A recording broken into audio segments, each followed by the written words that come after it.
Bonjour à tous.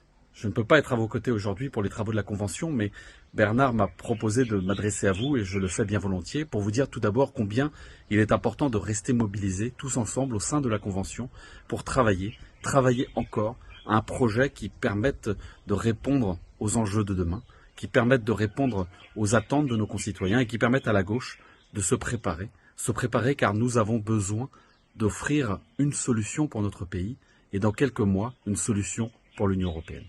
Dans quelques mois, ce sont les élections européennes et 20 ans après la fin de la commission Prodi, nous savons combien il est important de nous mobiliser pour que les sociodémocrates puissent enfin représenter une force d'alternance au sein du Parlement, en portant de fait une possibilité d'emporter cette commission. Faire en sorte que les sociodémocrates puissent gouverner, ça veut dire nous mobiliser dans chacun des pays qui sont autant de circonscriptions et faire en sorte qu'encore une fois les enjeux européens ne soient pas écrasés par les débats au sein des États membres. Et notamment ici en France où les débats au sein de la gauche peuvent écraser le débat et empêcher encore une fois les solutions d'advenir et les propositions d'aboutir aux oreilles de nos concitoyens.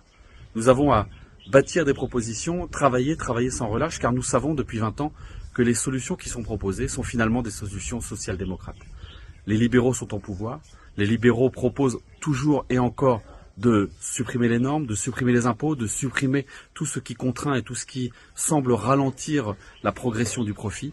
Et pourtant, à chaque crise, à chaque situation difficile, ce sont des solutions social-démocrates qui sont mises sur la table. Que ce soit pour la Covid, que ce soit pour résoudre les enjeux de transition climatique, que ce soit pour résoudre les enjeux, encore une fois, qui sont face à nous avec ce changement climatique qui nous opprime et qui nous angoisse. Ce sont des solutions collectives qui sont proposées. Ce sont des solutions qui passent par l'argent public, qui passent par l'intervention publique. Et dans ce cadre, les collectivités locales ont beaucoup de choses à attendre des élections européennes à venir.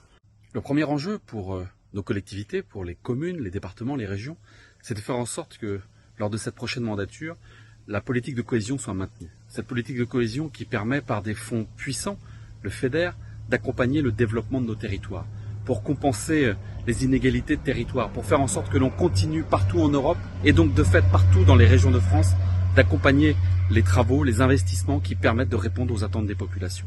Des travaux concernant les mobilités, des travaux concernant les accompagnements culturels, mais aussi économiques, sociaux, qui font en sorte qu'encore une fois, dans chacun des territoires de l'Union européenne, il y ait des capacités à investir, des capacités à accompagner les attentes de nos populations.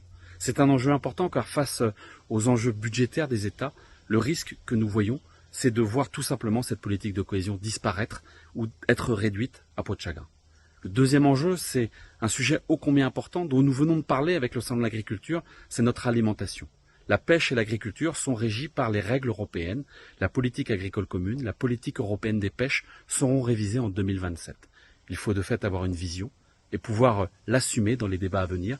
Là aussi pour éviter la renationalisation de ces politiques et puis pour éviter aussi cette séparation complète entre la production d'alimentation nécessaire à la souveraineté européenne et le combat pour le changement climatique. Si ces deux politiques ne sont pas mises ensemble dans une même ambition de nourrir l'humanité, de nourrir les Européens tout en respectant l'environnement, alors nous serons dans une voie d'échec.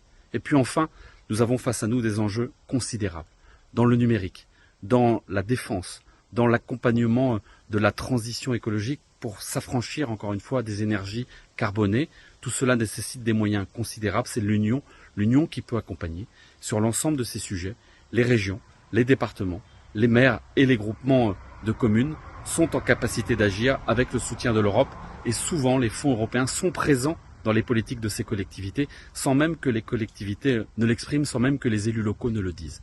Alors soyons fiers de l'Europe, une Europe qui unit les peuples, une Europe qui travaille toujours et encore à la convergence, et une Europe qui sort de sa naïveté pour défendre la liberté, la démocratie et nos valeurs. C'est cela les combats que nous devons mener, et j'espère vraiment, très sincèrement, que l'arc républicain des sociodémocrates, des socialistes, de celles et ceux qui veulent que la gauche gouverne, sera capable de se rassembler. Alors, chers tous, continuons à réfléchir, à débattre, à nous rassembler, comme aujourd'hui autour de Bernard Cazeneuve. Faisons en sorte d'être capables de proposer un projet de société, de proposer une vision qui permette de se dire que nous, Français, on participe au débat européen, nous, Français, on participe à la construction d'une vision européenne qui ne peut pas être que notre vision, mais bien un accord, un dialogue, une discussion entre les forces de gauche de l'Union européenne. Ce combat-là doit être aussi notre combat et c'est un des passages obligés pour faire en sorte que, en 2027, nous puissions être au rendez-vous.